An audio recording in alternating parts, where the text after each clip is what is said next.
ये आकाशवाणी है। कार्यक्रम सुर्खियों में प्रस्तुत है साइबर अपराध रोकने के लिए सरकार के प्रयासों पर चर्चा।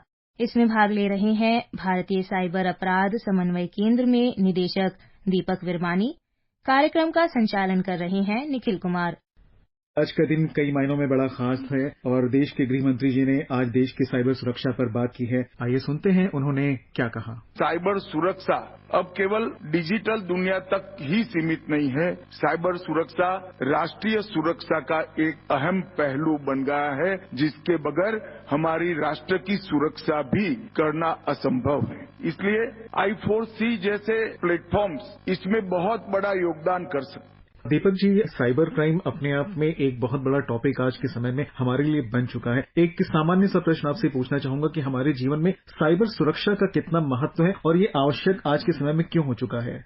माननीय प्रधानमंत्री जी की लीडरशिप और माननीय केंद्रीय गृह एवं सहकारिता मंत्री श्री अमित शाह जी के मार्गदर्शन और गाइडेंस से I4C ने बहुत सारे इनिशिएटिव्स आज माननीय गृह मंत्री जी के कार्यकमलों से शुरुआत की है। I4C एक गृह मंत्रालय MHA के अंडर में अटैच्ड ऑफिस के रूप में कार्यरत। 2018 में I4C ने अपनी जर्नी की शुरुआत करी। माननीय गृह मंत्री जी के गाइडेंस और मार्गदर्शन से कई कदम उठाए और आज माननीय गृह मंत्री जी ने देश के सामने 4 बड़े I4C के इनिशिएटिव्स, जिसमें हम लोग कुछ महीनों से कार्यरत थे, उन सबका शुभारंभ किया। आज I4C Indian cyber crime coordination centre ने अपना पहला फाउंडेशन डे को सेलिब्रेट किया।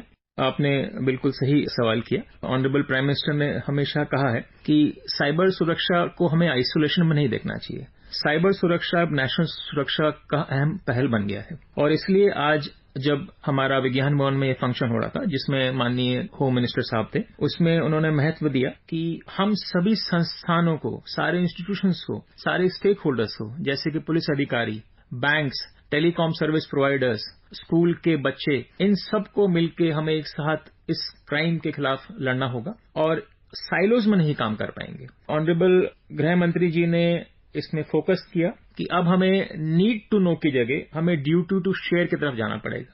तो हमको एक दूसरे के साथ इन्फॉर्मेशन को शेयर करना पड़ेगा, जिससे जो हमारे सामने एक जो दिखता नहीं है क्राइम, जो बॉर्डरलेस क्राइम है, जिसको हम साइबर क्राइम बोलते हैं, उसके खिलाफ हम लोग इन चुनौतियों का एक रणनीति बनाकर इसका सामना करें। दीपक जी, अगर एक सामान्य व्यक्ति किसी साइबर क्राइम के बारे में जानकारी देना चाहता है, सरकार तक जानकारी पहुंचाना चाहता है, तो किस तरह से पहुंचा सकता है और कोई हेल्पलाइन नंबर हो जिस पर वो अपनी शिकायत को दर्ज करा सके? ये आपका बहुत ही महत्वपूर्ण सवाल है। एक I4C ने एक नेशनल पोर्टल बनाया है for reporting the cyber crime complaints. मैं इसको बताना चाहूंगा, फिर दोहराना भी चाहूंगा। जी जरूर। www.cybercrime.gov.in। मैं इसको रिपीट करना चाहूंगा, www.cybercrime.gov.in। ये एक नेशनल पोर्टल है जो माननीय केंद्रीय गृह मंत्री जी ने इसको पिछले समय में लॉन्च किया था। 2018 से चल रहा है और इस पोर्टल पर कोई भी सिटीजन भारत में कहीं भी बैठा हो, किसी भी जगह पे हो भारत में, वो उस जगह पे बैठ के अगर किसी के साथ खुदा ना खास्ता कोई साइबर क्राइम हो गया है, जैसे मान लीजिए किसी का ऑनलाइन सिस्टम के थ्रू पैसा को चोरी किया, जैसे मान लीजिए कि किसी का फेसबुक अकाउंट हैक कर दिया, जैसे मान लीजिए कि और किसी तरह का क्राइम हुआ, रैंसमवेयर हो गया या सेक्सटॉर्शन हो गया। There are different ways of crime, जो अलग अलग तरह के मोडस ऑपरेंडी क्रिमिनल चेंज करते रहते हैं। तो किसी भी तरह का अगर क्राइम होता है, साइबर क्राइम होता है, तो उसमें नेशनल पोर्टल में जाके, ऑनलाइन सिस्टम के थ्रू जाके इसमें अपनी रिपोर्ट दर्ज करा सकते हैं। और जैसे ही एक व्यक्ति, एक विक्टिम एक कंप्लेंट दर्ज कराता है, इमीडिएटली, क्योंकि हमारे सारे भारत के पुलिस स्टेशन से कनेक्टेड हैं, लगभग 16,000 प्लस इसमें पुलिस स्टेशन कलेक्टेड हैं इस पोर्टल में। तो जैसे ही किसी सिटीजन ने अपनी कंप्लेंट एक विक्टिम ने दर्ज कराई, वो कंप्लेंट रियल टाइम पर कंप्लेंट दर्ज करते ही उस पुलिस स्टेशन पे चली जाती है और उसका कॉग्निजेंस कंसर्न पुलिस स्टेशन लेता है और उसके आगे इन्वेस्टिगेशन करता है। तो एक नेशनल रिपोर्टिंग पोर्टल है जिसको हम national cyber crime reporting portal बोलते हैं। दूसरी एक इम्पोर्टेंट इनिशिएटिव जो पहले से I4C करता आ रहा है, वो है नेशनल हेल्पलाइन नंबर 1930 1930 जो है, ये एक नेशनल, इसका एक बैकग्राउंड पे एक नेशनल पोर्टल चलता है जिसको हम अपनी भाषा में CFCF-RMS बोलते हैं, citizen financial cyber fraud reporting and management system.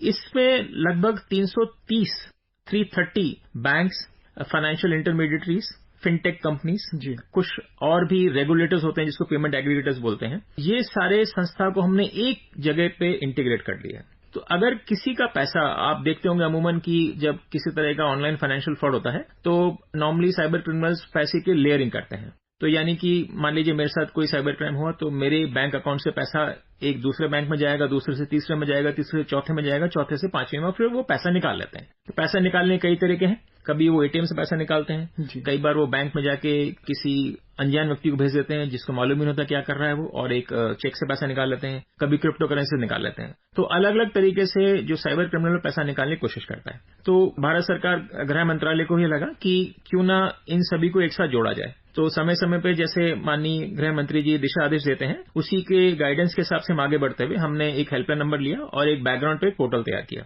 इस पोर्टल में लगभग जैसे मैंने बताया 330 के आसपास इस तरह के institutions, financial institutions, financial intermediaries, bank सब जुड़े हुए हैं।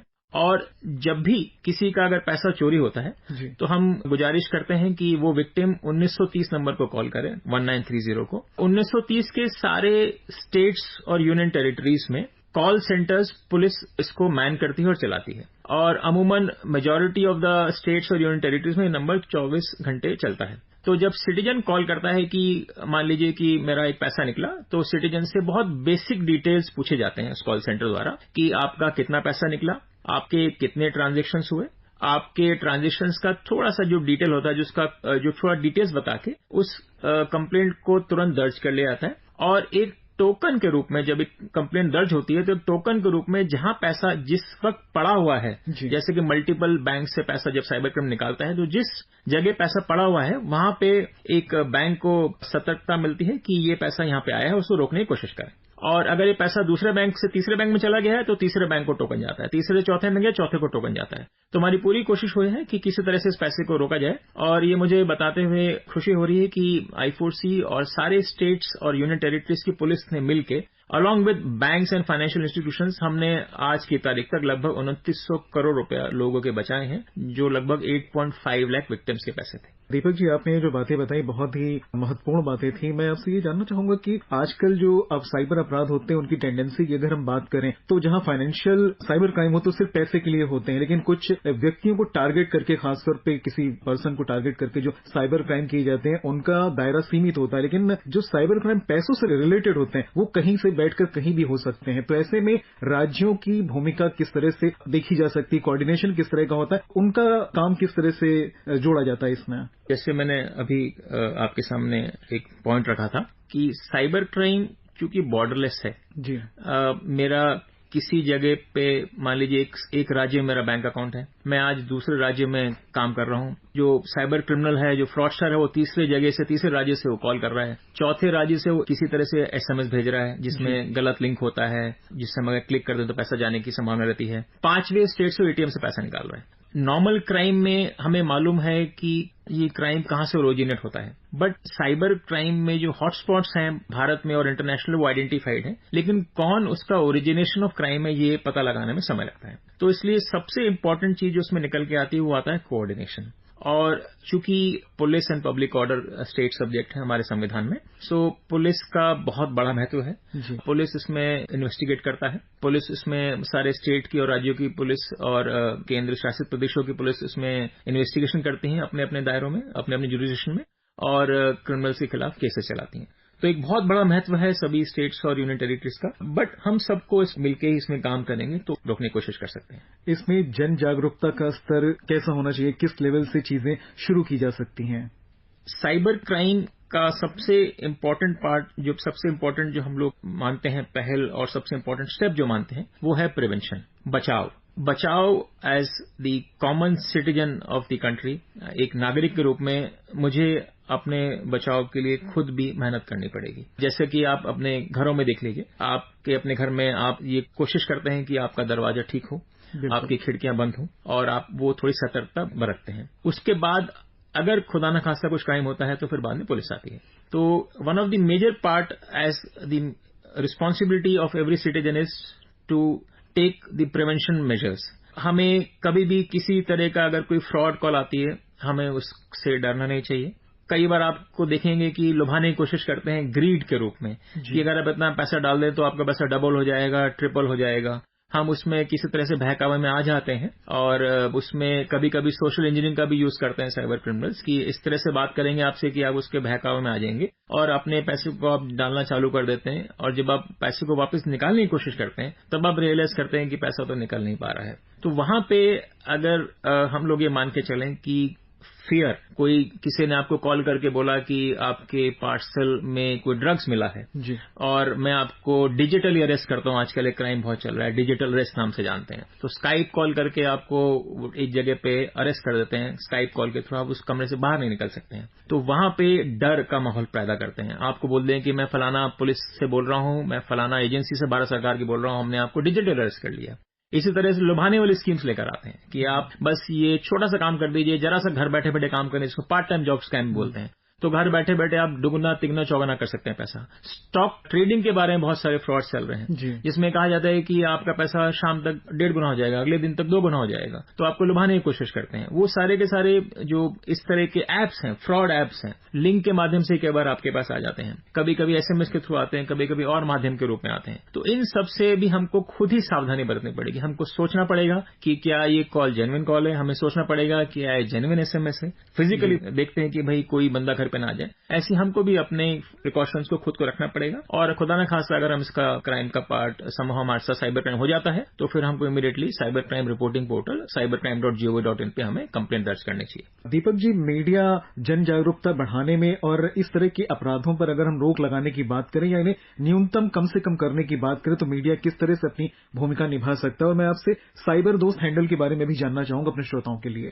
साइबर क्राइम के खिलाफ हम सबको एक साइबर जागरूकता अभियान सभी को मिलकर साथ हमें करना होगा। मीडिया का बहुत बड़ा इसमें रोल होता है। मीडिया हमारी मदद कर सकता है अलग अलग तरह के साइबर क्राइम्स के मोडस ऑपरेंडी को पब्लिक को बता के आगाह करना कि कैसे कैसे इन सब से प्रिकॉशन लिए जाएं, कैसे कैसे इन सब का बचाव हो, और साथ में सभी राज्य और केंद्र शासित प्रदेश मिलकर स्कूल के बच्चों के साथ मिलकर, कॉलेजेस के बच्चों के साथ मिलकर, एनएसएस के वॉलंटियर्स के साथ मिलकर, एनसीसी कैडेट्स के साथ मिलकर, नेशनल युवा केंद्र सबके साथ मिलकर हमको एक इस साइबर क्राइम के खिलाफ एक जागरूकता अभियान मुहिम छेड़ना पड़ेगा। माननीय गृह मंत्री जी ने आज जब हमारा ये चारों मेजर प्रोजेक्ट्स का शुभारंभ हुआ था तो उसमें आदेश दिया है कि हम इसके बारे में एक रणनीति बनाएं और एक पखवाड़ा अगले कुछ महीनों में ऑर्गेनाइज करें जिससे कि हम लोग पंचायत तक जा सकें इसके जागरूकता फैलाने में कि साइबर क्राइम से हम लोगों को बचाव कैसे करना चाहिए।